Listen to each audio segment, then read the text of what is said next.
Hello everyone, buckle up for the new episode of Organic Chat, the one and only podcast made to motivate everyone with a nice topic every week, as seemingly simple as getting dishes done or as time consuming as trying to establish a routine. We all understand how daily struggles in life can cause us to lose motivation. Sometimes having a lot to do can be overwhelming to the point of feeling hopeless, and we want to give up even before we begin. Lack of motivation is often an issue with those dealing with both physical and mental issues. We all understand that sometimes just getting out of bed is a task in itself. So, once again, I welcome you all to the Organic Chat, and this is PJ, your host, and this podcast is all about not buying organic fruits or vegetables. It's all about bringing positive vibes to our family, friends, community, and to the universe. Let's go into the topic. Before I let you know the title, I would like to give you a short story.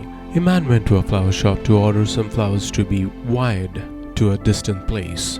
Order of the flower was to be sent to his mother, who lived 300 miles away. As man got off the shop and went to his car, he noticed a young girl sitting alone on a footpath crying. He went to the girl and asked her, "Are you all right?" She replied, "I want to buy a rose for my mother and I have only $1 and a single rose costs $2. Man smiled towards the girl and said, "Come with me, I will buy that rose for you." He took the girl into a flower shop and asked the girl to order the rose for her mother. As girl was leaving shop with the rose, man offered girl to give her a ride. She accepted and said, "Yes please, take me to my mother." She directed him towards cemetery, where she placed that rose on freshly dug grave. At that moment, man realized something and went back to the flower shop and cancelled the order he placed before, and then picked up the flowers and drove 300 miles to his mother's house. The moral of the story is, life is too short. We should spend as much as time with loved ones while we can. Love your parents and give time to them, as there is nothing important than the family. Today's topic is art of parenting. Love of parents towards their children is the most natural thing. Love for children is not something can be taught nor needs to be taught. That is the natural process. Parents naturally have love for their children, and nobody needs to tell that you need to love your children. Does anybody tell you to breathe? Nobody will tell you to breathe. It's a natural process. It's just as breathing is natural, love for parents towards children is natural. Nobody needs to tell a parent that you love your child. That is a natural process. But parenting is an art. Art is something that requires proper knowledge, requires training, requires practice, and it is only after that there is perfection. Again, love doesn't require any instruction, but parenting is an art. Unlike any other art form, it has to be developed. One has to become an expert at it. Of course, love is such a mighty force that this art of parenting people learn so quickly because of that love that parents have towards children. Otherwise, one will wonder that why do parents have to be taught parenting, right? To love a child is natural, but parenting is an art. And this art, very often we learn from our own parents. Very often people ask, well, the greatest teachers in parenting other than our own parents, because we as children, we know that where they were right, where they were wrong. And therefore the art of parenting that we have learned from our parents naturally, and we transfer to our children. But it is a joy bringing up children, as we know. But all parents are very anxious. Are we doing the right job with our children? Whatever we are teaching them, whatever we are guiding them, will that make them happy children, successful children? However, these days what has happened is we have associated happiness with success. And success also means very often material success. Both are important. One cannot say that we don't want our children to be prosperous. They should be. But we should not equate with two as same. We have to teach our children how to be happy, and also we should teach them how to be successful. If they are happy and successful and monetarily successful, it doesn't directly give happiness. This is first we should be very clear of. Today the emphasis on study, everybody should come first, everybody should be IIT, everybody should be a doctor. But first thing, what I would like to share with our parents is children each time when they are born of our own genes is different from each other. Boys and girls are different from each other. Our two sons or two daughters will be different from each other. And no one is better than the other because each one has its own uniqueness. Each one has their own speciality. And first thing is, parents must tune up to that which each child of their own. The biggest mistake that we do is in parenting is compare one child to the other child. If one child is good at studies and we say, can't you see your brother? And if we hear that, it's a very difficult and we can take it from our parents, right? Sometimes we accept it. But this is one of the major causes of creating not only jealousy between siblings, but very often complexes. Never compare two children. Don't let us, we should not be telling them, be like your sister or be like your brother. Some might be good in other subjects. Each one is unique. And just as we never like it, same thing. Children may not voice it, but they do not like it. If we wanted to bring up their potential, it is only parents who can recognize it.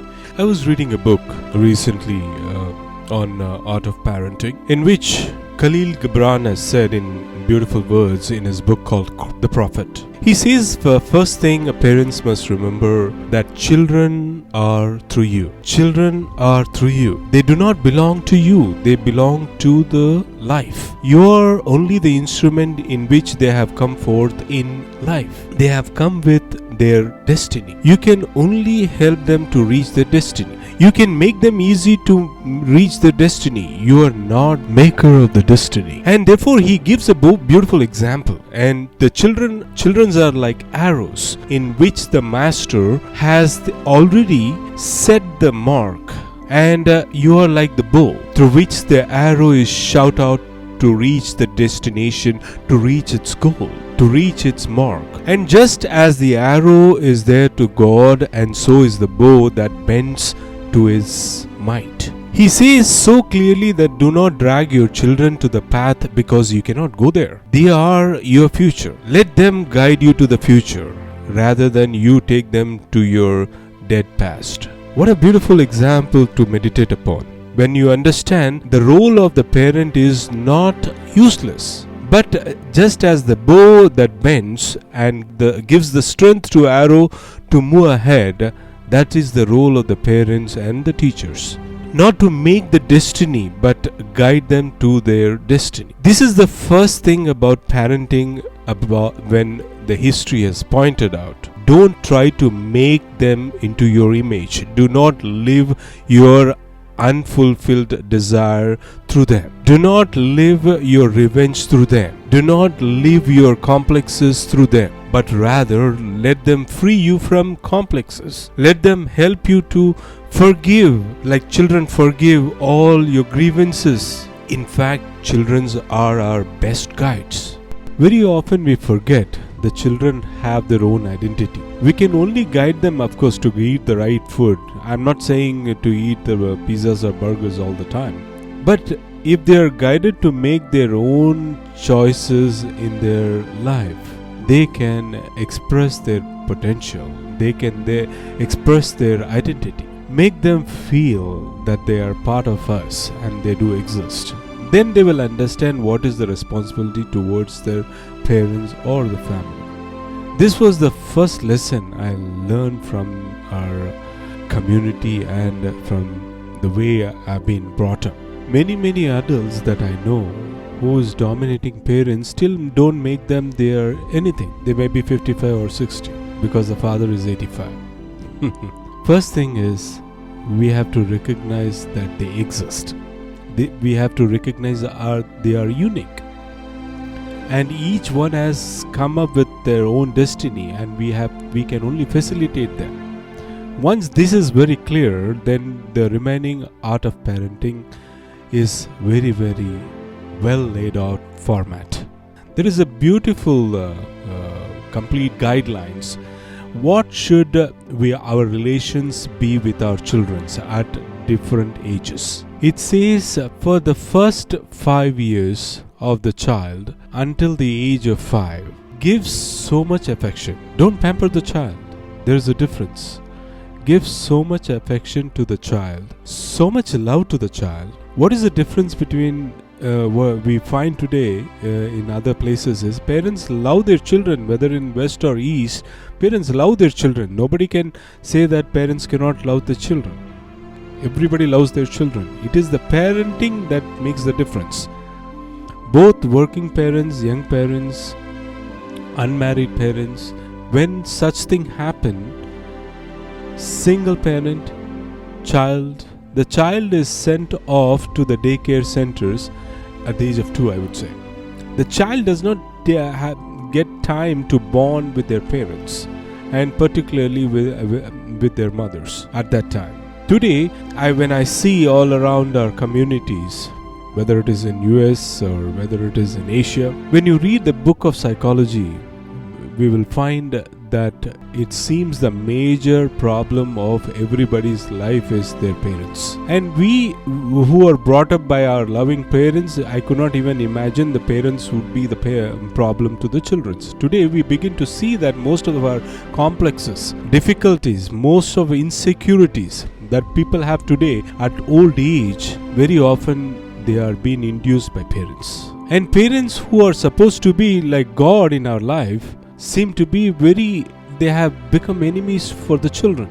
Children grow up hating their parents, and yet there is bond that you cannot give up, and seems to be most complex that they have due to the parents, because the words of the parents is so important to children that if the child, when they say you're not clever or you're not your brother is clever, I am not clever, goes deep into the subconscious mind of a kid. Parents' words or teachers' words are so strong that innocent mind grabs it. They believe in it, and they believe, and they become there, and that becomes the personality. Therefore, it is we have to be very careful when we are telling something to the children. When you're saying you're dumb or you're bad, you're misbehaved, constantly when we are pointing out the negativities, therefore we see that the kids' mind gets personified that way, in that direction. In most of the upbringing of the children, we often teach them what they can't do rather than what they can do. Don't go there, you can't do this, you can't do that. If you see the first vocabulary of the child picks up is yes, but no. When you ask them to come here, they'll say no. Very rarely the child will say yes. You watch children. Today you will find constantly children using the word no. Probably they are hearing the maximum from teachers and parents. That's what they are hearing. Let the 5 years, give them so much love and affection. Give them time. Very often they don't have time. That is where the child bonds with their parents. And when the bonding takes place, the security element comes in the love. They feel secure. There is another word called to educate, to discipline. Never in our life to teach the discipline, never beat them or never touch the child to hurt the child. I remember very clearly when my father used to say, if you touch the child, that you should understand that you have failed as a parent. They never hit us, they never touched us, yet they brought us up in such values and in a proper discipline. Those are the 10 years from the age of 5 till 15, and these days until 12, I would say. Until then we are teenagers. That is the time we have to educate. Education does not mean just reading books, physics, chemistry or biology. That's the time you have to teach them about the secrets of life. That's the time that we have to give them the values to live their life happily. That's the time we cultivate their attitudes, the discipline and their habits, positive habits. That's why they say first train them. Discipline them. Sometimes we have to be strict, but strictness does not mean beat them. We should bring them strict. It's a discipline that we have to teach them, but it's not beating them. The next is, parents are more likely to take on a friendship role rather than a parenting role. with their kids. They prefer to avoid conflict to their children, please at the first sign of distress. These parents mostly allow their kids to do what they want and offer limited guidance or the direction. So give that friendliness to your kids so that the kids can come and openly talk to you, talk to parents, what is going on with them. Never get a panic kind of a situation where you're angry on kids and jump on kids. That's one of the reasons kids come and they don't come and tell us. Give them that openness where you're treating them friendly and giving them that space where they can come and let you know what is going on in their life during the education or wherever it is. Recently I've been reading Art of Parenting book, which says a psychologist shares some 4 styles of parenting in that.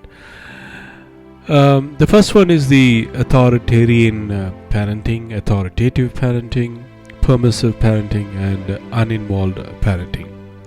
So the style can affect everything from how much your child weighs to how she feels about herself. It is important to ensure a parenting style is supporting healthy growth and development, because the way you interact with your child and how you discipline her will influence her for the rest of their life. Researchers have identified 4 types, which is what I said. Now, each style takes different approaches to raising the children, and it can be identified a number of characteristics. Now, authoritarian parenting, you can believe kids being seen and not heard. When it comes to rules, you believe it is my way or the highway. You do not take your child's feeling into consideration at all. If any of those ring true, you might be an authoritarian parent. Authoritarian parents believe kids should follow the rules without any expectation, because I said so. When the child questions the reason behind a rule, they are not interested in negotiating and their focus is on obedience. They also don't allow kids to get involved in problem-solving challenges or obstacles. Instead, they make the rules and enforce the consequences with little regard for a child's opinion. Authoritarian parents may also use punishments instead of discipline. So rather than teaching the child how to make better choices, they are invested in making kids feel sorry for their mistakes. Children who grow up with strict authoritarian parents tend to follow rules. Much of time, their obedience comes at a price. They also become hostile or aggressive rather than, think and how to do things better in the future. They often focus on the anger they feel towards their parents. Since the authoritarian parents are often strict, their children may grow to become good liars in an effort to avoid punishments. Now, the next one is the authoritative parenting. You put a lot of effort into creating and maintaining a positive relationship with your child, or you explain the reasons behind your rules. You enforce rules and give consequences, but take your child's feeling into consideration. If those are something that we do, you may be an authoritative parent. Now, what he also says is, they have rules and they use the consequences, but they also take their children's opinion into account. They validate their children's feelings while also making it clear, and the adults are ultimately in the charge. Authoritative parents invest time and energy into preventing behavior problems before they start. They use positive discipline strategies to reinforce positive behavior, like praise them and reward. Children raised with authoritative discipline tend to be happy and successful. They are also more likely to be good at making decisions and evaluating safety risks on their own. The next comes the permissive parenting. Now, there are a set of rules, but rarely they enforce them. And also they give out consequences very often. Now, in this category, I think the child will learn the best with little interference from parents. If those statements something that what we do, they are lenient. I would say the parents are lenient here, and they often only step in there when there is a serious problem. They're quite forgiving, I would say, and they adopt an attitude of kids, like kids will be kids. And that is what we say. Kids will be kids. They should be. When they're making mistake, we tune in a nicer way. When they do use consequences, they may not make those consequences stick. They might give privileges back if a child begs, or they may allow a child to get out of time very early, I would say, if the promise is to be good. Permissive parents usually take on more of a friend role. As I mentioned, you have to treat them friendly. They often encourage their children to talk with them about their problems, but they usually don't put much effort into discouraging poor choices or bad behavior. Now, they may exhibit more problems as they don't appreciate authority rules. They often have low self-esteem and may report a lot of sadness. They are also, I would say, they are at a higher risk for health problems like obesity, because permissive parents struggle to limit junk food intake. They are even more like to have dental cavities because of the permissive parents often don't enforce good habits like ensuring a child brushes his teeth and kind of things. Uninvolved parenting. Now, if you don't ask your child about your school or homework, or you rarely know what your child is or who is with, you don't spend much time with your child. Now, if these statements sound something that we do, then we are uninvolved parents. Now, uninvolved parents tend to have little knowledge of what their children are doing, but they tend to have few rules in it. And children may not receive much guidance, nurturing and parental attention to it. But uninvolved parents accept children to raise themselves. They don't devote much time or energy into meeting children's basic needs. Uninvolved parents may be neglectful, but it is not always intentional. A parent with mental health issues or substance abuse problems, for example, we may also take as may not be able to take care of child's physical or emotional needs on a consistent basis. At other times, uninvolved parents lack knowledge about child's development, and sometimes they are simply overwhelmed with other problems like work, paying bills, and managing household issues. So we are totally, distracted, and we are not even taking care of the kid, and that is what the psychologist says here. And also they say we tend to perform poorly in school. I mean, because of all this, kids tend to perform very poor in the school, and they also exhibit frequent behavior problems, like rank is low and they are not happy, and so those kinds of. Sometimes parents don't fit into just one category, so don't get despair. If there are times or areas where you tend to be permissive and other times when you are more authoritative, it is hard to remain consistent when balancing life and parenting. Don't engage in parent guilt or shame. That is not helpful. The studies are very clear, however, that authoritative parenting is the best parenting style. But even if you tend to identify with the parenting styles more, there are steps that you can take to become a more authoritative parent. With dedication and commitment to being the best parent you can be, you can maintain a positive relationship with your child while still establishing your authority in a healthy manner. And over time, I think your child will reap the benefits of your authoritative style. Now, researchers suggest the authoritative parents are more likely to raise independent, self-reliant, and socially competent kids, while children of authoritative parents are not immune to mental health issues, relationship difficulties, substance abuse, poor self-regulation, or low self-esteem.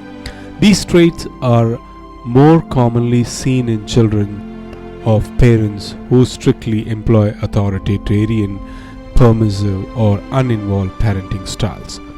Of course, when it comes to the parenting, there is no one size fits all.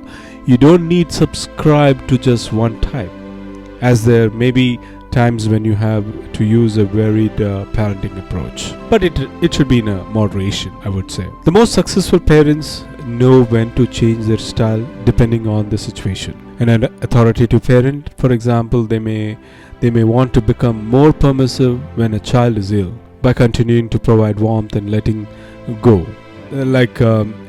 Sure, you can have some ice cream or lunch and dinner kind of things, and permissive parents may be more strict if the child safety is at stake. Like when crossing a busy street, you're going to hold my hand whether you like it or not. That's how we say. At the end of the day, use the best judgment and remember that the parenting style that works best for your family at the time is the one you should use. So parenting is one of the most rewarding and challenging responsibilities. It is a long journey that requires courage, determination, and patience. Parents are ultimate role models for their children. Every word, every moment, and the action affects. No other person outside force has greater influence on the child than the parent. Parenting is the biggest sacrifice one can make. It's putting your life on hold to fulfill the promise of your children tomorrow. Your children need your presence more than your presence. Remember that. Until next week, this is PJ signing off with another new episode. Goodbye.